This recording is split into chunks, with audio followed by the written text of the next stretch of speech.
Good morning students. आज हम अपना नेक्स्ट लेक्चर स्टार्ट करने जा रहे हैं। देखिए, जैसे पिछले जो लेक्चर डाला था हमने, उसमें काफ़ी बच्चों ने कमेंट की कि सर उसमें आवाज़ साफ नहीं दिखाई दे रही है और क्लियरिटी नहीं आ रही है, इसीलिए आज हम दोबारा से उसी टॉपिक को रिपीट करेंगे। हमारा जो लास्ट टॉपिक का होता है हेटेरोट्रोपिक mode of nutrition.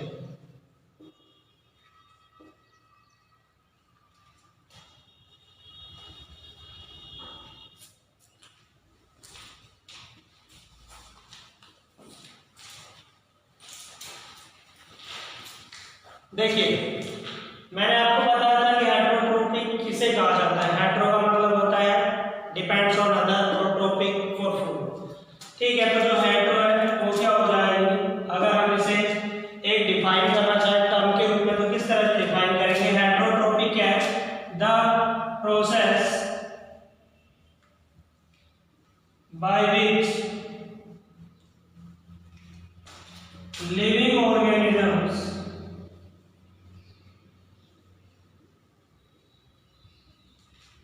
take food by help of others। या फिर हम इसे सीधे टर्म्स में यदि डिफाइन करना चाहें तो किस तरह से डिफाइन करेंगे कि जो हेटेरोट्रोपिक होते हैं वो अपने खाने के लिए क्या करते हैं, दूसरे लिविंग ऑर्गेनिजम्स के ऊपर डिपेंड करते हैं। इसका सबसे बेस्ट एग्जांपल क्या है, ह्यूमंस।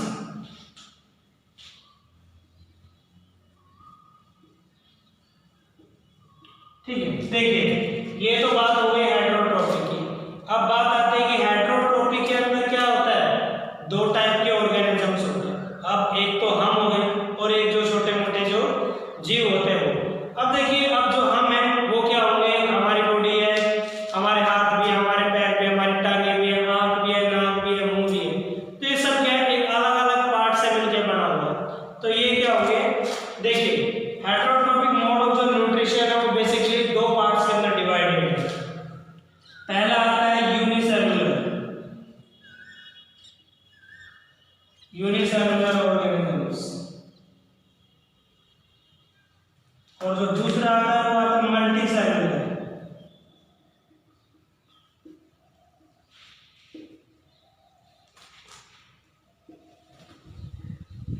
अब देखिए यहाँ पर दो टर्म्स लिखे हैं मैंने, एक लिखी है यूनिसेलुलर और दूसरी लिखी है मल्टीसेलुलर। यूनि यानी कि सिंगल, मल्टी यानी कि बहुत सारे डिफरेंट पार्ट्स का कॉम्बिनेशन।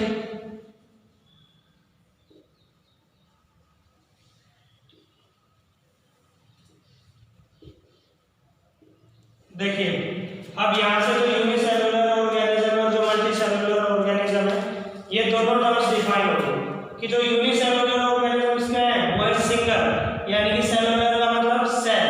यहाँ पर मल्टीपल है तो क्या होंगे, डिफरेंट पार्ट्स। सेलुलर का मतलब सेल, यानी कि जो यूनिसेलुलर ऑर्गेनिज्म्स को यदि डिफाइन करने के लिए कहा जाए तो हम किस तरह से डिफाइन करेंगे। देखिए क्या कहेंगे, दोज ऑर्गेनिजम्स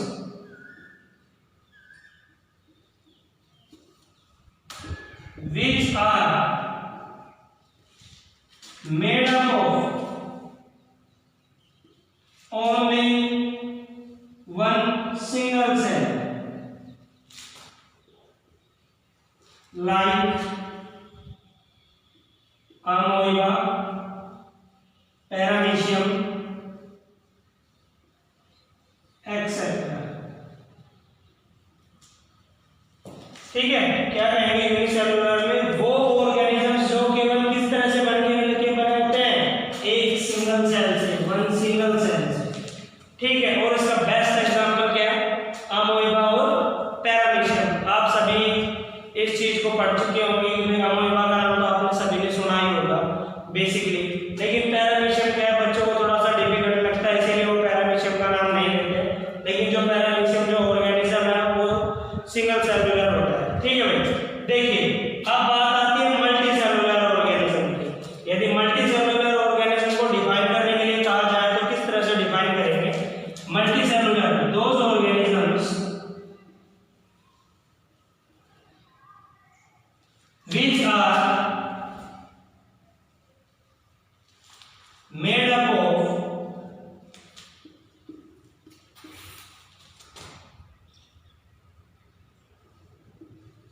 डिफरेंट सेल्स। और इसका बेस्ट एग्जांपल हम सभी ह्यूमंस। ठीक है भाई, इसका बेस्ट एग्जांपल क्या है? ह्यूमंस। अब देखिए हमारी जो आंखें होती हैं वो एक स्पेसिफिक जगह पे होती है, हमारा नाक एक स्पेसिफिक जगह पे है, मुंह है, हाथ है, पैर है। लेकिन जो सिंगल सेल ऑर्गेनिज्म है जैसे कि अमोeba, पैरामीशियम, इनके अंदर केवल एक ही सेल होता है जिसका यूज करके क्या करते हैं? खाना भी खाते हैं, चलते भी हैं, घूमते भी हैं, फिरते भी हैं, अपने डाइजेशन को भी कंप्लीट करते हैं। ठीक है, लेकिन मल्टी सेलुलर ऑर्गेनिजम्स की जब बात आती है तो क्या होता है? जो अलग अलग सेल्स होते हैं वो अलग अलग पार्ट के लिए डिवाइड हो जाते हैं। सभी अपनी वर्किंग को क्या करते हैं?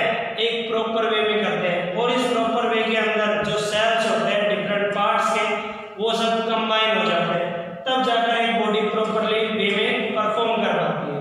ठीक है, ये तो बात हो गई, एक जनरल इंट्रोडक्शन हो गई यूनिसेलुलर ऑर्गेनिज्म और मल्टी सेलुलर ऑर्गेनिज्म के बारे में। अब देखिए जो मैंने बताया कि यूनिसेलुलर ऑर्गेनिज्म से किसे मैंने एक आपको नाम दिया अमोeba।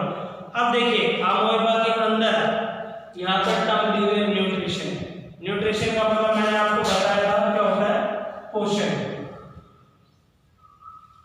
ठीक है, क्या होता है? पोषण। अब यहाँ पर जो टर्म है न्यूट्रिशन, अब यहाँ पर हमने एग्जांपल किसका लिया है? अमोeba का। तो फिर अमोeba के अंदर जो न्यूट्रिशन प्रोसेस है वो किस तरह से टेक प्लेस करता है, आज हम इसके बारे में जानते हैं। देखिए मैं आपसे बता रहा हूँ।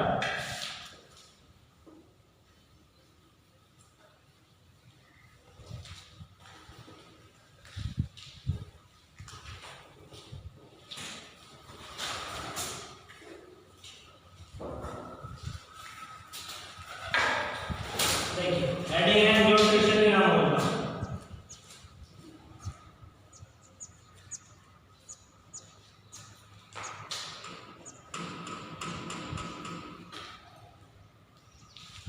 Nutrition in अमोeba। देखिए बेसिकली मैं पहले आपको बता दूं इस बारे में कि अमोeba एक यूनिसेलुलर ऑर्गेनिज्म होता है। ठीक है, जो प्रोसेस जिसके द्वारा अमोeba न्यूट्रिशंस को बॉडी के अंदर इनटेक करता है उसे कहा जाता है फोगोसाइटोसिस। ठीक है, फेगोसाइटोसिस, सॉरी। ठीक है, अब देखिए मैं बेसिकली कुछ पॉइंट्स लिख रहा हूँ इसके नीचे जो आपको न्यूट्रिशंस के बारे में बताएंगे अमोeba के। देखिए जो प्रोसेस होता है, द प्रोसेस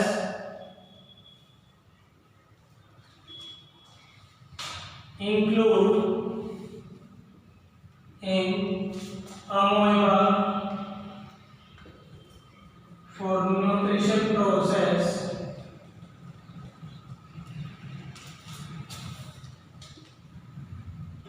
called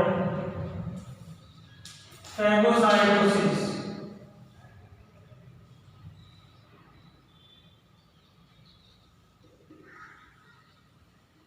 ठीक है, इसे क्या कहा जाता है? फेगोसाइटोसिस। देखिए अब न्यूट्रिशन की बात की तो मैंने आपको दो ही न्यूट्रिशन बताया था, एक बताया था ऑटोट्रोपिक और एक बताया था हेटेरोट्रोपिक। लेकिन एक थर्ड टाइप का जो न्यूट्रिशन होता है वो भी होता है जिसे क्या कहा जाता है? Holozoic nutrition. ठीक है, तो जो न्यूट्रिशन का जो प्रोसेस होगा या फिर जो मोड ऑफ न्यूट्रिशन होगा अमोeba के अंदर वो कैसा होगा? होलोजोइक। देखिए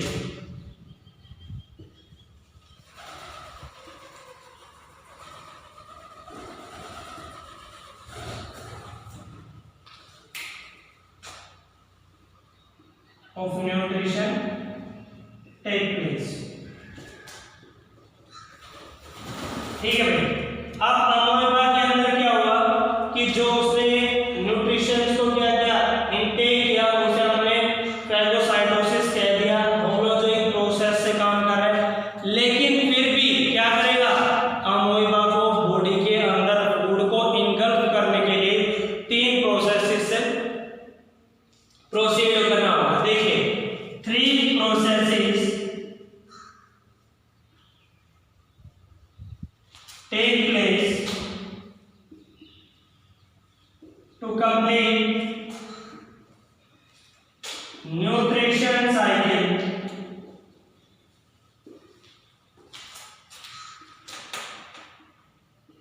इन अमोeba। ठीक है भाई, सबसे पहले हम अपनी बॉडी के अंदर खाना लेते हैं या कोई भी चीज बॉडी के अंदर या माउथ के अंदर रखते हैं तो इस प्रोसेस को क्या कहा जाता है? इंजेक्शन।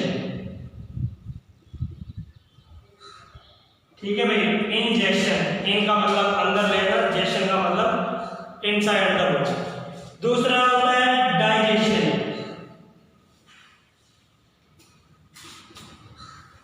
और जो थर्ड पार्ट टेक प्लेस करता है उसे कहा जाता है इंजेक्शन।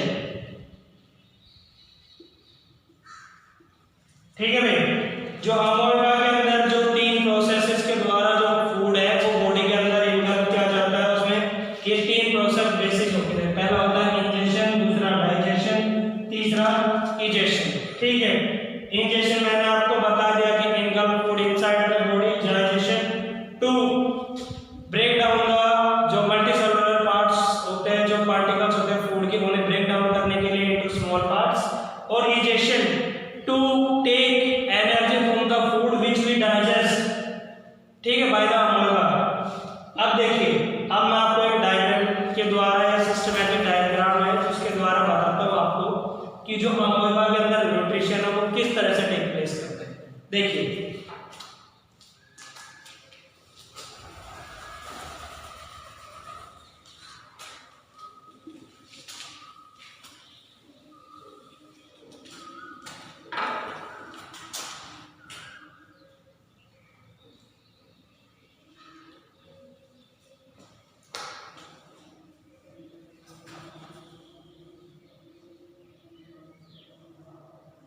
देखिए बेसिकली हम सभी जानते हैं कि भाई जो अमोeba होता है उसकी कोई शेप नहीं होती है, फिक्स शेप नहीं होती है।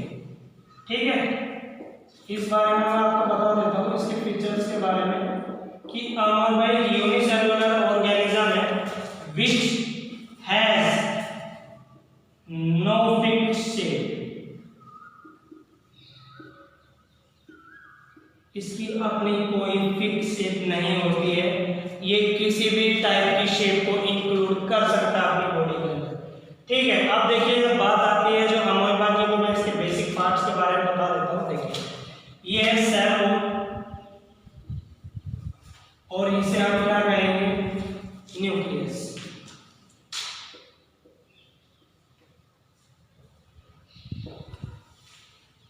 ठीक है, जो बॉडी के अंदर है इसे कहा जाता है साइटोप्लाज्म।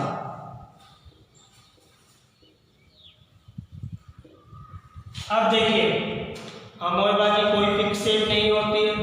अब यदि खाना रख दिया जाए, मान लो मैंने यहाँ पर ये फूड पार्टिकल्स को रख दिया। ठीक है, ये क्या है?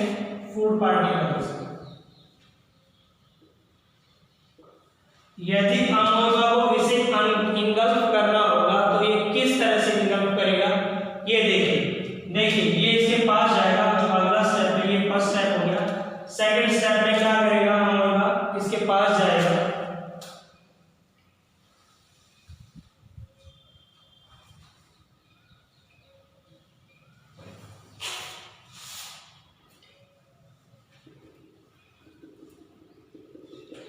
अब देखिए क्या है कि अमोeba इस पार्टिकल के पास चला जाता है और इस प्रकार की शेप को क्रिएट कर लेता है। जो इस प्रकार की जो शेप इसने क्रिएट की है इसे कहा जाता है सीडोपोडिया।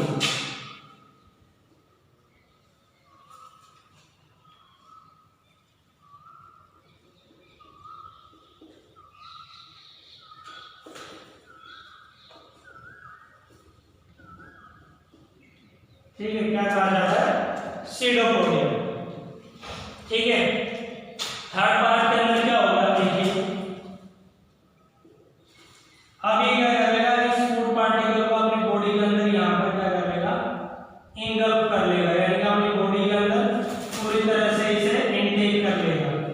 अब देखिए, यहाँ पर जो शेप क्रिएट हुई है इसे कहा जाएगा फूड वैक्यूम और इसे कहा जाएगा फूड पार्टिकल।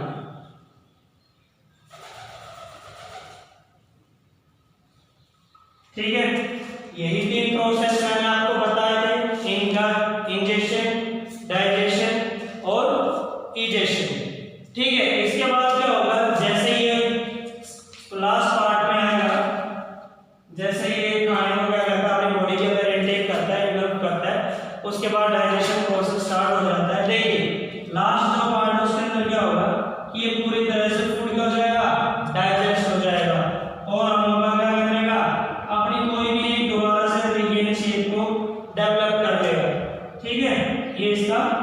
फोर्थ पार्ट है। तो जो न्यूट्रिशन इन अमोएबा है वो इस तरह से टेक प्लेस करता है। ये मैंने आपको उसके प्रोसेस के बारे में बता दिया है, ये आपको डायग्रामेटिकली मैंने समझा दिया है। यदि फिर भी आपको समझ में नहीं आया है तो आप पूछ सकते हैं। देखिए मैं फिर से आपको बता देता हूँ कि जो अमोएबा की शेप होती है इसे कहा जाता है सेल वॉल, इसे न्यूक्लियस, और जो अमोएबा की बॉडी के अंदर जो बेसिकली पार्टिकल्स या फिर जो मटेरियल होता है उसे साइटोप्लाज्म कहा जाता है। अब जो मैंने यहाँ पर डायग्राम बनाया है उसके द्वारा मैंने आपको या फिर इस प्रोसेस के द्वारा ये समझाना चाहा कि अमोएबा किस तरह से न्यूट्रिशंस को बॉडी के अंदर इनटेक करता है और अपनी लाइफ साइकिल को प्रोसीड करते हैं। Thank you. आज नेक्स्ट जो लेक्चर है वो कल रिकॉर्ड करेंगे।